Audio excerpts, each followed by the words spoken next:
Hello बच्चों, मेरा नाम डॉक्टर उर्मिला है और आज इस वीडियो में हम 8वीं कक्षा की हिंदी की पुस्तक वसंत के पाठ 1 और पाठ 2 के छोटे प्रश्न उत्तर करेंगे। पाठ 1 का नाम है ध्वनि, जो एक कविता है। तो इसके प्रश्न शुरू करते हैं।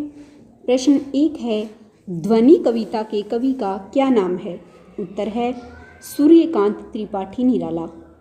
प्रश्न 2 है, कवि के जीवन में अभी अभी क्या आया है? उत्तर है वसंत।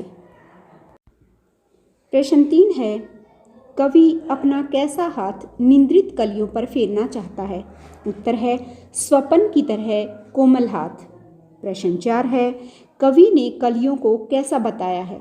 उत्तर है निंद्रित अर्थात सोई हुई। प्रश्न 5 है, कवि कैसा सवेरा जगाना चाहता है? उत्तर है मनोहर सवेरा।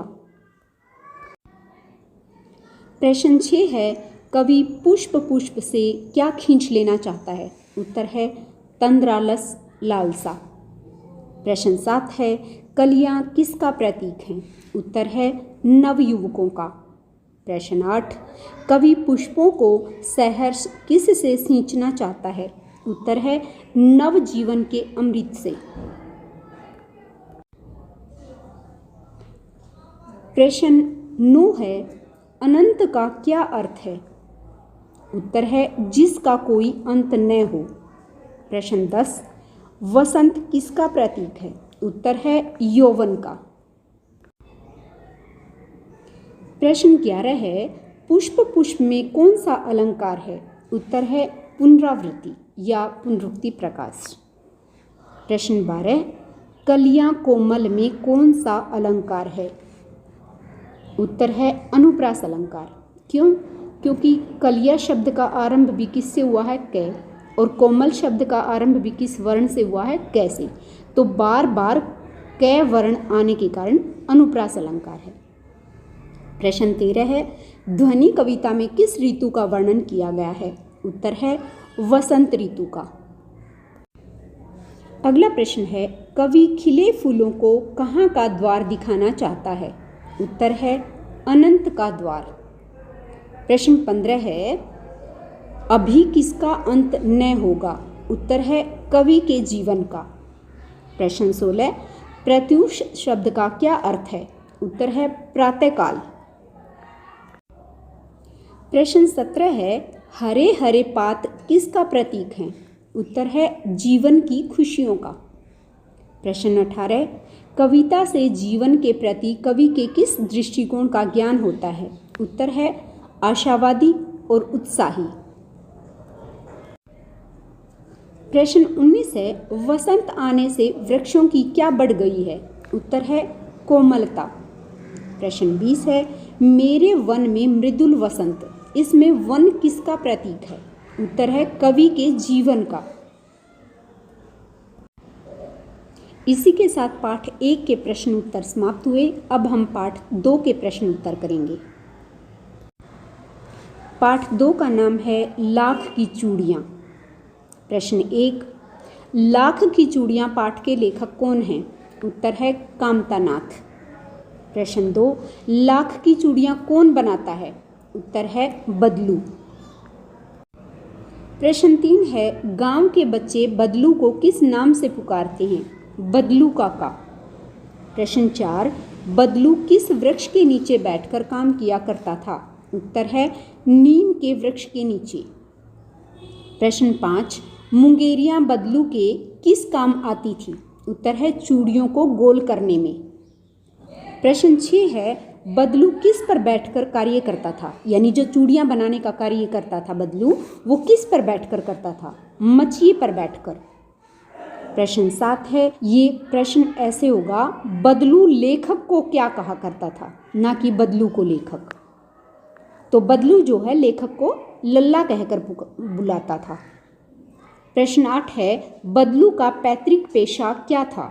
उत्तर है मनिहार। पैतृक पेशा क्या होता है कि वो पेशा जो उसके पिता और उसके पिता यानी उसके दादा करते थे। तो मनिहार का काम करते थे इनके पिता और उनके पिता, तो इसलिए बदलू का पैतृक पेशा क्या हुआ? मनिहार। प्रश्न 9 है बदलू बेलन पर चूड़ियां चढ़ाकर उसे किस दृष्टि से देखता था? नववधू की कलाई की भांति। प्रश्न 10 है बदलू को किससे अत्यधिक चिढ़ थी? उत्तर है कांच की चूड़ियों से। प्रश्न 11 है बदलू चूड़ियों के बदले में लोगों से क्या लेता था? उत्तर है अनाज। वस्तु के बदले वस्तु लेना कौन सी प्रणाली है?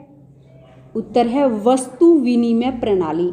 यानी एक व्यक्ति के पास एक वस्तु है और दूसरे व्यक्ति के पास दूसरी वस्तु, तो वह अपनी चीज़ के बदले में पैसे नहीं लेता, बल्कि जो उसके पास खुद के पास जो वस्तु होती थी वो दे देते थे, यानी वस्तुओं का आदान प्रदान करते थे। और इसी कारण ये प्रणाली क्या कहलाती थी? वस्तु विनिमय प्रणाली। प्रश्न 13 है बदलू के अनुसार कहाँ की औरतें मर्द का हाथ पकड़कर सड़कों पर घूमती हैं? तो उत्तर है नगर की औरतें। अगला प्रश्न है बदलू काका लेखक की खातिरदारी के लिए क्या खिलाता था? उत्तर है गाय के दूध की मलाई खिलाता था। प्रश्न 15 है लेखक लंबे समय तक मामा के गांव में क्यों नहीं गया? उत्तर है पिताजी की दूर शहर में बदली होने के कारण वह लंबे समय तक मामा के गांव में नहीं गया। प्रश्न 16 है लेखक कई वर्षों बाद मामा के गांव में गया तो उसे किस घटना से बदलू की याद आई?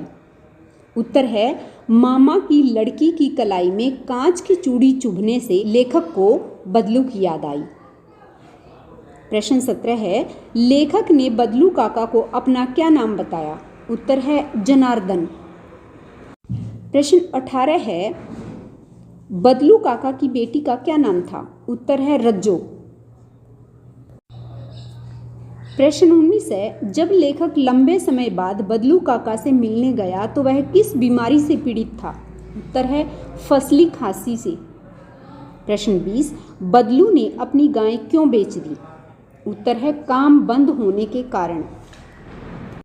प्रश्न 21 है रज्जो ने जो चूड़ियों का जोड़ा पहना हुआ था वह किसके लिए बनाया था? उत्तर है जमींदार की बेटी के लिए। प्रश्न 22 बदलू प्रतिदिन कितनी चूड़ियां बना लेता था? उत्तर है 4 से 6 जोड़े। अगला प्रश्न है लेखक बदलू को बदलू काका क्यों कहा जाता था, जबकि बदलू तो उसके मामा के गांव का था? उत्तर है क्योंकि गांव के सभी बच्चे उसे बदलू काका कहा करते थे, इसलिए बदलू भी क्या कहने लगा उसको? बदलू काका। प्रश्न 24 बदलू कहाँ का रहने वाला था? उत्तर है लेखक के मामा के गांव का। प्रश्न 25 है बदलू लाख को किस में पिघलाया करता था? उत्तर है भट्ठी में। प्रश्न 26 है लाख की चूड़ियां बनाने के लिए बदलू किसका प्रयोग किया करता था? उत्तर है बेलन नुमा मुंगेरियों की। अगला प्रश्न है बदलू की बनाई चूड़ियों की खपत कहाँ होती थी, यानी वो कहाँ बिकती थी? तो उत्तर है आसपास के गांव में। प्रश्न 28 है पैतृक शब्द में से प्रत्यय छांटो। इक। प्रश्न 29 है रज्जो अंजुलि में कितने आम लेकर आई? उत्तर है 4-5 आम। प्रश्न 30 है इस कहानी में हाथ कटने का क्या अर्थ है? उत्तर है हाथों से रोजगार छीनना। प्रश्न 31 है मशीनी युग के कारण बदलू के जीवन में क्या बदलाव आया? उत्तर है वह बेरोजगार हो गया और बीमार रहने लगा। प्रश्न 32 है सुहाग के जोड़े के बदले बदलू को क्या क्या मिलता था? यानी जब गांव में किसी की शादी होती थी और बदलू को वहां चूड़ियां देनी पड़ती थी तो उसे बदले में क्या क्या मिलता था? उसकी घरवाली के वस्त्र, अनाज, पगड़ी और रुपए। प्रश्न 33 है जमींदार कितने पैसे देकर चूड़ियों का जोड़ा खरीदना चाहता था? उत्तर है 10 आने में। अगला प्रश्न है प्रश्न नंबर 34 बदलू ने लाख की चूड़ियों का अंतिम जोड़ा कब बनाया? उत्तर है जमींदार की बेटी के विवाह के अवसर पर। प्रश्न 35 है लाख की चूड़ियां सबसे अधिक कौन से राज्य में बनती हैं? उत्तर है राजस्थान में। और इसी के साथ हमारी आज की वीडियो समाप्त हुई।